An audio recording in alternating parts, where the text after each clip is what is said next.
नमस्कार दोस्तों, मेरा नाम अजय सिंह है और मैं आप सभी का स्वागत करता हूं नीलम फूड्स में। दोस्तों, जैसा कि थंबनेल में आपने देखा होगा कि आज का जो टॉपिक है वो स्टिक नूडल्स और स्टीम नूडल के ऊपर है।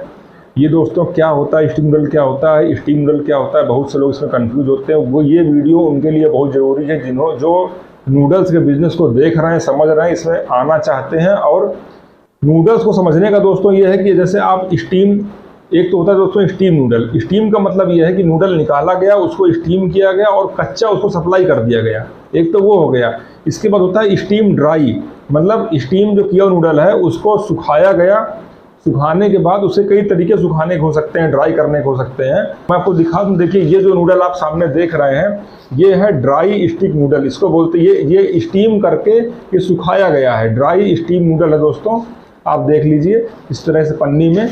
इसके बाद आप ये देखिए, ये दोस्तों आप देख सकते हैं ये नूडल, ये दोस्तों है stick noodle, dry stick noodle है ये, सूखा हुआ। और जो दोस्तों जो गीला नूडल होता है वो क्या है कि वो नम होता है। उसकी सप्लाई कैसे होती है बता दें। जहाँ पर जैसे मान लीजिए कि आप किसी बड़े शहर में रह रहे हैं जहाँ पर कंजम्पशन, जैसे जो ठेले हैं, रोड कॉर्नर बहुत ज़्यादा हैं और वहाँ पर इतना ज़्यादा कंजम्पशन है कि वहाँ जैसे मान लीजिए दिल्ली में अगर आप देखेंगे तो बहुत ज़्यादा जो है कंजम्पशन है, जिस वजह से वहाँ पर स्टीम करके कच्चा माल चलता है मार्केट में। तो लेकिन अगर आप वहीं दिल्ली से बाहर चले जाएं, दिल्ली से आउट एरिया चले जाएं, वहाँ पर जो ग्रामीण एरिया वहाँ चले जाएं तो वहाँ, या फिर जो दिल्ली से बाहर है वहाँ चले जाएँ तो वहाँ आप ये देखेंगे कि वहाँ पर फिर कच्चा माल वहाँ पर सफल नहीं होता है, क्योंकि उसका रख रखाव मेंटेनेंस काफ़ी ज़्यादा होता है और उसकी सेल्फ लाइफ भी बिल्कुल ख़त्म होती है, क्योंकि 1 या 2 दिन वो चलता है। तो होता क्या दोस्तों कि जैसे कि मान लीजिए कि बिजनेस हमें लगाना है तो उसमें ये चीज़ समझना ज़रूरी होता है कि जो भी हम व्यापार करना चाहते हैं मतलब वो किस जगह के लिए है और कैसा उसका मार्केट है। इसीलिए मैं हमेशा आपको बोलता हूँ, जैसे कि बहुत से लोग मेरे पास कॉल करते हैं कि सर मुझे आप यहाँ ट्रेनिंग में आना है ऐसा वैसा, तो मैं उनसे हमेशा बोलता हूँ कि क्या आपने मार्केट सर्वे किया। दोस्तों ये समझना बहुत ज़रूरी है, क्योंकि मार्केट में जो लोग जिसके यूजर पहले से हैं, मैं हमेशा रिकमेंड करता हूँ नए आदमी के लिए जिसके पास लिमिटेड पूंजी है कि जिसके यूजर पहले से हैं आप वही काम शुरू करिए। धीरे धीरे करके जब वो काम आपका आगे बढ़ जाए फिर अपने हिसाब से आप मार्केट को डिज़ाइन कर लीजिए, उसमें काम करना शुरू कर दीजिए। लेकिन शुरुआत में वही काम करें जो आप, जैसे मान लीजिए कि मैं अगर मुंबई में रहता हूँ, दिल्ली में रहता हूँ, कोई बड़े शहर में मैं रह रहा हूँ, तो वहाँ पर क्या consumption counter, direct consumption counter है। एक जो है जो ठेलिया वाला एक होटल में जो है 50-50, 100-100 केजी, 20-20 केजी, 40 केजी, इस तरह मतलब वॉल्यूम में जो है डेली कंजम्पशन वहाँ हो रहा है। तो वहाँ पर उन्हें कच्चा माल पहुँचाना डेली सप्लाई होती है, क्योंकि वहाँ पर उनके पास रखने की इतनी जगह नहीं, तो इसलिए वहाँ पर वो जो स्टीम करे कच्चा नूडल है वो चलता है। जो सूखा हुआ नूडल, जैसे कि आप स्टिक नूडल ये देखेंगे, इसको सुखा दिया गया इसके बाद जो है, तो ये क्या है दोस्तों कि ये तो हर जगह के लिए है, क्योंकि इसकी सेल्फ लाइफ बहुत ज़्यादा सेल्फ लाइफ होती है। इसकी साल 1.5 जो है ये आराम से चलता है नूडल, अगर अच्छी तरह से बनाया गया है। तो देखिए ये जो बनाने की प्रक्रिया इस पर डिपेंड करता है, इसकी सेल्फ लाइफ जो है। मैं यहाँ पर इसलिए बोलूँगी, बहुत से लोग जो है कमेंट पे देना शुरू कर देंगे कि आपने ऐसा बोला वैसा बोला। तो जो क्वालिटी से अगर आप मेंटेन करेंगे तो इतनी इसकी आराम सेल्फ लाइफ है, जिसकी वजह से इसको बेचने में और इसमें कोई इतना टेंशन की बात नहीं होती है। अगर आपने मान लीजिए ज़्यादा मात्रा में बना भी लिया तो भी आप उसको बिना टेंशन के जो है निकाल सकते हैं। इसके बाद दोस्तों ये होता है ड्राई स्टीम नूडल, मतलब पहले स्टीम किया गया फिर सुखाया गया, एक ये भी। तो दोस्तों सबसे बड़ी बात, जब आप मार्केट सर्वे पे जाते हो तो यही चीज़ देखिए कि मेरी मार्केट में क्या चल रहा है और क्या आपको बनाना है। हमेशा जो आपकी मार्केट में जो चीज़ें चल रही हैं पहले आप उन पे फोकस करें, उसमें आप अच्छी तरह से उसको मार्केट को प्लेसमेंट दें, क्योंकि नूडल्स में कंजम्पशन बहुत ज़्यादा है।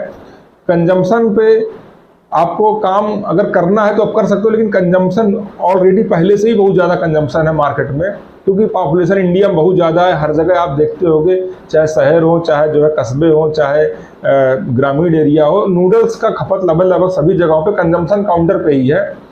जो घरों में बनता है वो तो बनता ही है, लेकिन होटल है, रोड कॉर्नर, इनसे भी बहुत ज़्यादा जो है इसका वॉल्यूम है यहाँ। और दोस्तों एक चीज़ आप ये मान लीजिए, बिजनेस जब भी हम करते हैं तो हमेशा प्रॉफिट बनाने के लिए करते हैं। हमारा पहला होता है प्रॉफिट। अगर प्रॉफिट हमारे बिजनेस में अच्छा है तो बिजनेस टिकेगा। अगर प्रॉफिट हमारे बिजनेस में सही नहीं है तो फिर बिजनेस कमज़ोर, से पिलर अच्छे नहीं, मतलब मानो कि प्रॉफिट जो है वो बिजनेस का पिलर है। अब यहाँ पर एक चीज़ क्या आती है कि सबसे पहला ये आता है कि हम बिजनेस में आए तो पहला क्या होता है, बिजनेस पे मशीन को प्राथमिकता होती, क्योंकि हमें सिखाया गया है कि ये मशीन ले लो, इससे ये बनेगा। सबसे ज़्यादा जो फेलियर है वो यहीं पर इसलिए हो जाता है क्योंकि बिजनेस जो है वो मशीन से नहीं चलता है। बिजनेस अगर मशीन चलने लगे तो जिनके पास मशीनें हैं वो उनकी तो बेरोजगारी खत्म हो जाएगी, लेकिन ऐसा तो नहीं है, बिल्कुल नहीं है ऐसा। और एक चीज़ ये भी है कि जो ये 1 लाख रुपए में मशीन ले जाओ, ये 1.5 लाख में ले जाओ, ये कर लो, वो कर लो।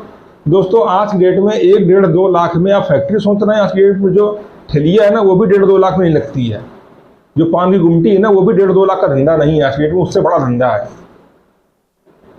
तो जो आप फैक्ट्री लगाने आ रहे हो तो कम से कम मेरे आप और वीडियो देख लीजिए, उनमें मैंने बहुत बताया हुआ है, मैं इसे फिर से बता देता हूँ कि अगर आप नूडल्स की फैक्ट्री के लिए आ रहे हैं, अगर आपको कच्चा माल बनाना है, सपोज करिए रेडी टू यूज़ वाला, जिस कच्चा का मतलब ये है कि सीधे आपने माल तैयार किया, स्टीम किया और सीधे मार्केट किया, इसमें ड्राई करने का कोई प्रोसेस नहीं है, उसमें भी आपको 4-5 लाख रुपए का इन्वेस्टमेंट लगेगा।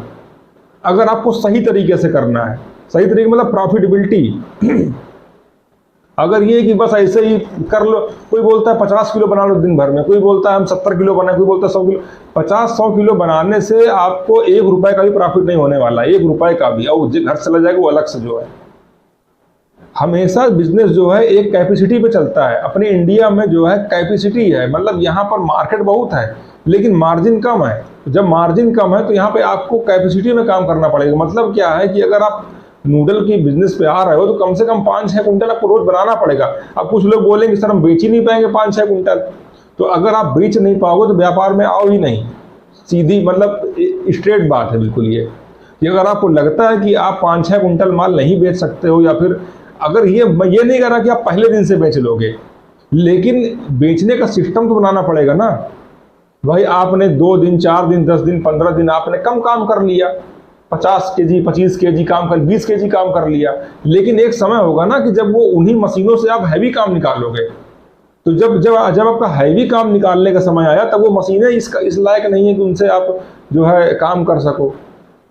तो ये तो कच्चे माल का दोस्तों हो गया जो मैंने बताया आपको। अगर आपको माल सुखा के बनाना है, ड्राई करना है, उसको ड्राई करके पैक करना है, तो आपके पास 10-12 लाख रुपए की कम से कम पूंजी चाहिए ही चाहिए।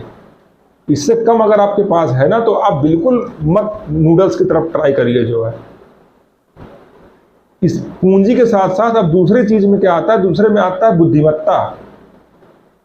जो भी फूड लाइन के बिजनेस हैं वो टेक्निकलिटी के बिजनेस हैं, टेक्निकलिटी के मार्जिन है उसमें।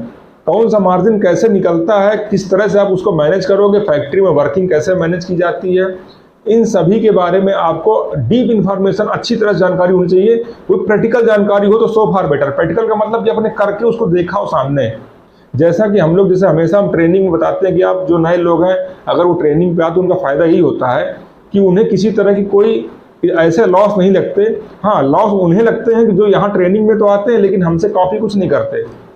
तो देखिए, जो लोग अगर ये मेरा वीडियो देख रहे हैं जिन्होंने ये सब, तो सबसे पहले अपने आप सिस्टम पे काम करिए। जो आपने सिस्टम, अगर आपको सफल होना है तो पहले सिस्टम बनाओ। सिस्टम बनाने के बाद जब उस सिस्टम पे वर्किंग होगी तभी पैसा आएगा, ऐसे पैसा नहीं आएगा। मशीन खड़ी करने से पैसा आने लगे तो हर आदमी अपने घर में मशीन खड़ी कर ले और जो है वो रोजगार जो है हो जाए, वही कहीं जरूरत ही नहीं है। फिर तो मशीन खड़ी कर लो, बस हो गया काम। मशीन खड़ी करना कोई वो नहीं है। आप मुझसे मेरी खुद की मशीन ले लोगे, अगर मेरी मशीनें, मैं बताता हूँ मेरी मशीनें बहुत अच्छी हैं, लेकिन अगर उन पर वर्किंग नहीं पता, आपको फैक्ट्री का सिस्टम नहीं पता, फैक्ट्री में मार्जिन निकालना नहीं आता, फैक्ट्री में ये नहीं पता कि मैदा क्या होता है, मैदे का मेज़ क्या होता है, मैदे का मॉइस्चर कितना होना चाहिए, मैदे पे कितना % ग्लूटेन होना चाहिए, किस तरह से मैदे को किया जाता, तो फिर जब यही चीज़ें नहीं पता है ना, छोटी जिनसे आपको काम करना, टेक्निकल चीज़ें नहीं पता है, बस ये पता कि हाँ मैदा पानी मिलाया, बस पट्टा बनाया, अब नूडल हो गया। अब पता लगा नूडल निकाला, साथ में पूरा नूडल जो है नीचे गिर गया, या फिर जब उसको बॉयल किया तो पूरा नूडल चिपक के सब बाहर हो गया। अब जब ये हुआ तो ये अब कहाँ जाएगा? अब तो फेलियर मिल गया सीधे। जितना सेटअप था वो सीधे बंद है। फिर तो न जाने दोस्तों हजारों मशीनें मैं कह रहा हूँ मार्केट में कबाड़ के भाव निकल रही हैं केवल इसी वजह से। और इसमें सबसे बड़ा नुकसान मार्केट का ही नुकसान है। इसमें जब कोई एक बिजनेस फेल होता है तो केवल एक बंदा फेल नहीं होता, उसको देखने वाले 25 लोग और फेल हो जाते हैं। जिनका मनोबल कुछ बढ़ने वाला होता है, उनको देख के ही उनका मनोबल खत्म हो जाता है जो है। इसीलिए मैं ऐसे वीडियोस भी आपको डालता हूं कि आप कम से कम मेरे वीडियोस से अगर आपको समझ में आए तो आप बिजनेस को इस तरह से बिल्ड करो ताकि 4 लोग देख के उनके अंदर भी मोटिवेशन हो, वो कुछ अलग अलग फील्ड में अलग अलग बिजनेस की ओर आ पाएँ। क्योंकि बिजनेस ही एक ऐसी फील्ड है दोस्तों जहां से आप स्वरोजगारी बन सकते हो, इसके बाद 4 लोगों को रोजगार दे भी सकते हो, और कहीं दूसरा कुछ नहीं है। बहुत बड़े बड़े इंडस्ट्री लगाना ये तो मैं संभव नहीं समझता हूँ हर इंसान के लिए, लेकिन अपनी बुद्धिमत्ता से छोटे छोटे बिजनेस को डेवलप करना, उनसे प्रॉफिट मार्जिन बनाना, उनसे कई तरह की मार्केट में चेंज लाना, ये जरूर संभव हो सकता है। तो ठीक है दोस्तों, मैं आपसे मिलता हूँ अगले वीडियो में, तब तक के लिए नमस्कार।